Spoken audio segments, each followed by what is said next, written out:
I'm Olivia Benson, detective with the NYPD Special Victims Unit. Volunteers were cleaning up trash along the river when they found a teenage girl's body. Her hands and feet were bound with electrical wire. She had blunt force trauma to the head. The ME discovered she'd undergone female genital mutilation, and the scars were fresh. Her name was Nikki, 15 years old, from Nigeria. Her visa had expired 6 months ago. We found her aunt. She performs the cutting herself. She told us Nikki's husband was a man named Chukwu. We went to his place and he ran the second he saw us. When we caught him, he said he loved Nikki, he could never hurt her. But it wasn't that simple.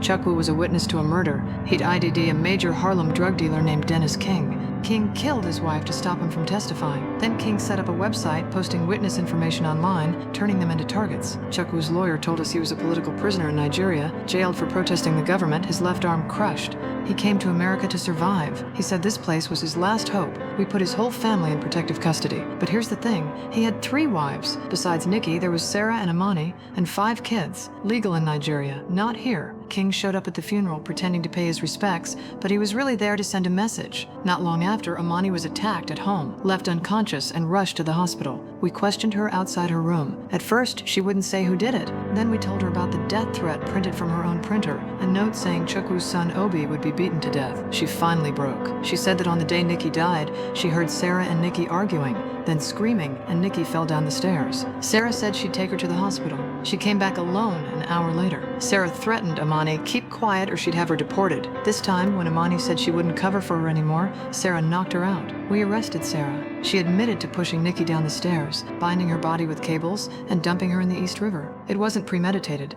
It was jealousy. Chukwu married Nikki to save her life, but then he fell in love with her. Sarah couldn't handle it, but the case wasn't over, and Chukwu still took the stand, pointing at Dennis King and saying, right there in front of everyone, he beat a 16-year-old boy to death. King exploded in court, threatening Chukwu and his entire family. But Chukwu said he wasn't afraid anymore. He'd lost everything, and in the end he stood in a courtroom, pointed at a killer and told the truth. Not because he wasn't scared, but because some things matter more than fear, and that kind of courage. In all my years doing this job, I don't see it very often.